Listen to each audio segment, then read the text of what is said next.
Hi friends, welcome to Munira's Kitchen. இப்போ carrot பொரியல் ஒரு ஹெல்த்தியான பொரியல் ஒரு சொட்டு எண்ணெய் இல்லாமல் எப்படி செய்யறதுன்னு பார்க்கலாம். வாங்க வீடியோக்குள்ளே போகலாம். ஒரு பேன் எடுங்க, நல்லா சூடாகட்டும். எண்ணெய் ஒன்றும் ஊற்றாமல் கடுகு ஒரு ஸ்பூன் ஆட் பண்ணிக்கோங்க. கடுகு பொரிய தொடங்கும். அது நல்லா பொரியும் போது நம்ம ஒரு வெங்காயம் நல்ல பொடியாக நறுக்கி வச்சுருக்கிறேன், அது கூட நான் ஆட் பண்ணிக்கிறேன். ஆட் பண்ணிவிட்டு நல்லா அதை வதக்குங்க. எல்லாம் சின்ன ஃப்ளேம் வச்சு யூஸ் பண்ணுங்க, இல்லாட்டி கரிஞ்சிரும். நம்ம எண்ணெய் ஒன்றும் யூஸ் பண்ணாத காரணம் சீக்கிரம் கரியும்.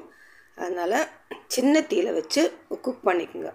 பச்சை மிளகு காரத்துக்கும் வாசத்துக்கு கொஞ்சம் கருவேப்பிலையும் ஆட் பண்ணி நல்லா வதக்குங்க. வதக்கும் போது வெங்காயத்தோட கலர் லேசாக மாறும் போது நீங்கள் ஒரு கப்பு தண்ணி அது கூட ஆட் பண்ணிக்கோங்க.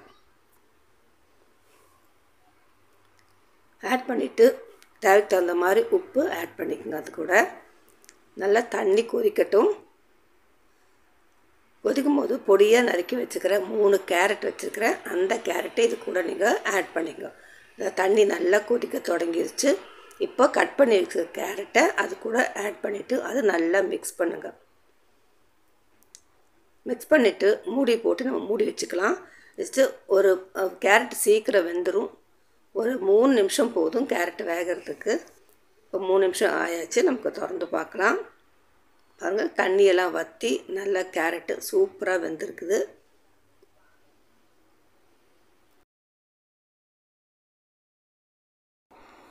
இப்போ வெந்துருச்சா பார்க்கலாம். பாருங்கள், நல்லா சாஃப்டாக வெந்திருக்கு. தண்ணியிலே கேரட்டில் சீக்கிரம் வெந்துடும். அப்போ இதுக்கு மேலே வெந்த பிறகு தண்ணி பூரா வற்றியாச்சு. இதுக்கு மேலே நீங்கள் தேங்காய் திருவுனது மேலே நீங்கள் ஆட் பண்ணிக்கோங்க. 1 டேபிள் ஸ்பூனோ 2 டேபிள் ஸ்பூனோ உங்களுக்கு இஷ்டம் போல் அதை ஆட் பண்ணிக்கோங்க.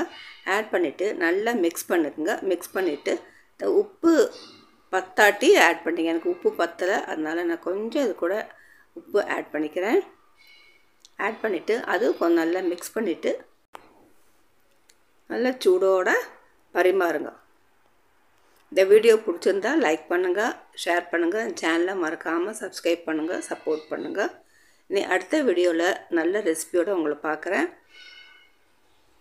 நல்ல ஹெல்த்தியான ரெசிபிஸ் உங்களுக்கு பார்க்கணுன்னாக்கா என்னோடய சேனலை சப்ஸ்கிரைப் பண்ணிவிட்டு பக்கத்தில் இருக்க பெல் பட்டனை ஒன்று ப்ரெஸ் பண்ணிக்கோங்க. Okay friends.